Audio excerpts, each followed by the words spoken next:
ओम नमः शिवाय। माँ उमिया माताए नमः। श्री गणेशाय नमः। दोस्तों, एक माँ मेरे पास आई। शायद वो 55 से 60 साल की थी।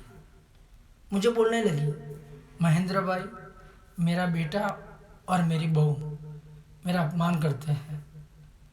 मेरा बेटा और बहू मुझे अच्छी तरह से रखे, मेरे साथ अच्छा व्यवहार करे, इसके लिए कुछ कीजिए।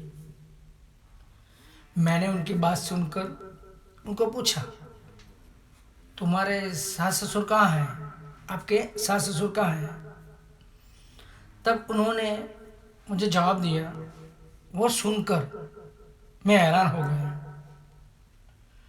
दोस्तों, उन्होंने मुझे कहा, मेरे सास ससुर बरसों से गांव में हैं।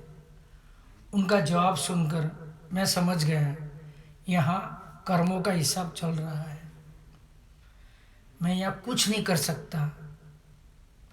मैंने उनको दूसरे दिन बुलाया। मुझे तो मालूम था मैं उनका कुछ नहीं कर सकूँगा, उनको रिजल्ट मिलने वाला भी नहीं है, उनका कर्मों का हिसाब है, उनको सहन करना पड़ेगा। मैंने इसीलिए उनको दूसरे दिन बुलाया। दोस्तों, हमारी बहू हमारे साथ खराब बर्ताव करती है, उसमें हम बहू को कोसते हैं, बहू को दोषी मानते हैं। सही में देखने जाए तो कहीं ना कहीं हम कसूरवार हैं। दोस्तों, दुनिया में ऐसी बहुत सी स्त्रियां बहू के रूप में अपनी माँ जैसे सास के साथ खराब बर्ताव करती है। परिणाम स्वरूप अपने कर्मों के वजह से सास के रूप में दुखी है। आज वो जब उनकी उम्र जो होती है ना, जब सास बनती है, जब सास की उम्र में भी थोड़े उम्र और बढ़ती है, तब उनको पता चलता है, तब सास के रूप में वो दुखी ज़्यादा रहती है। जब 3 महीने का बेटा पेट में था, बेटा बेडरूम में उनके साथ सोता था, और जब बेटे में थोड़ी समझ आई, तब से ये लोग सास ससुर और घर के बाकी सदस्यों के बारे में अपने पति के कच्चे कान भरते हैं।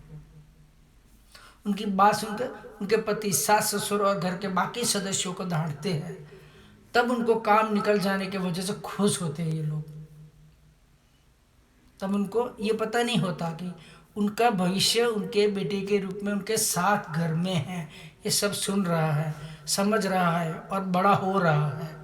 उस समय बेटे की समझ में एक ही बात ने जगह ले ली थी, पत्नी की हर बात हमें सुननी चाहिए और घर के माता पिता और घर के बाकी सदस्यों को डांटना चाहिए। जैसे मेरे पिताजी करे ऐसा मुझे करना चाहिए। अगर हमारे साथ हमारी बहू बुरा बर्ताव करती है तो उसमें हम कहीं न कहीं हमारे बेटे का कसूर मानते हैं। बहू को तो दूसरी परवरिश समझकर माफ कर देते, लेकिन दुख इस बात का होता है, बेटा तो अपना खून है ना, फिर भी जब बहू हमारा अपमान करती है तब कुछ नहीं बोलता, तब हमें दुख होता है।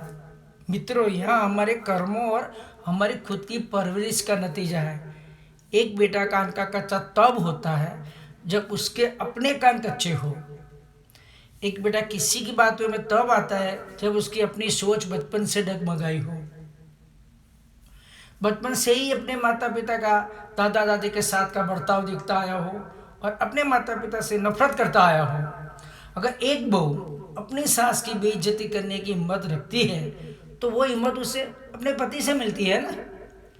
जब पत्नी माता पिता का अपमान करती है तब बेटा पत्नी को रोकता नहीं, वो बात अपने पिता से परवरिश में उनको मिला है, तभी हो सकता है ना। जब परवरिश में ये सब मिला हो तभी ये हो सकता है।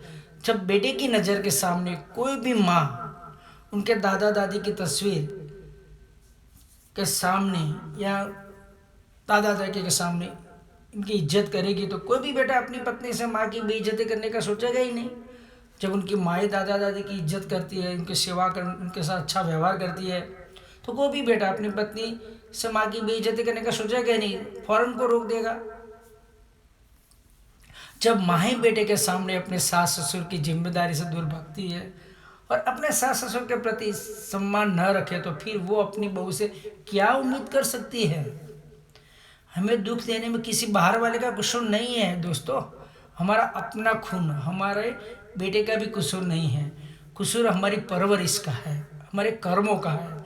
आज हम जब सास ससुर की उम्र के हैं तब हम बहू और बेटा हमारे साथ खराब बर्तन करते हैं, हमारा अपमान करते हैं, तब हम लोग दुखी होते हैं। हम सोचते हैं बहू तो दूसरी परवरिश है, बहू अपने माता पिता से संस्कार लेके आई है, इसलिए हमारे साथ खराब बर्ताव करती है और अपमान करती है।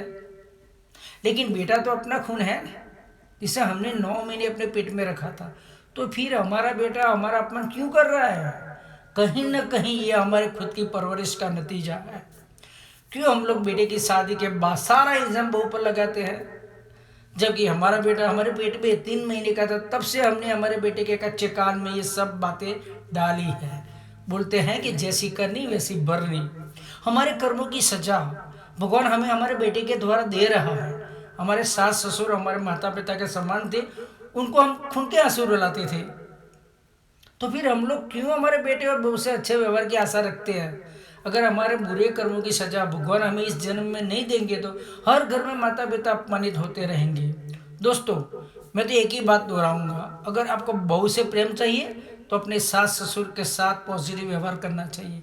अगर आपके सास ससुर नेगेटिव है, वो उनका स्वभाव और संस्कार है, वो उनका प्रॉब्लम है, वो प्रॉब्लम हमारा नहीं है। हमें हमारा बुढ़ापा सुधारना है तो पॉजिटिव बर्ताव की पहल हमें करनी पड़ेगी। एक पीढ़ी को तो आगे आना पड़ेगा, वरना ये सास बहू का झगड़ा वर्षों तक चलता रहेगा। जय श्री कृष्ण।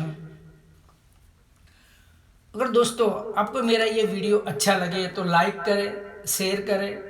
आपको मेरा और वीडियो देखना है तो यूट्यूब पर जाकर महेंद्र पटेल संतुरवाला को सब्सक्राइब कीजिए। जय श्री कृष्ण।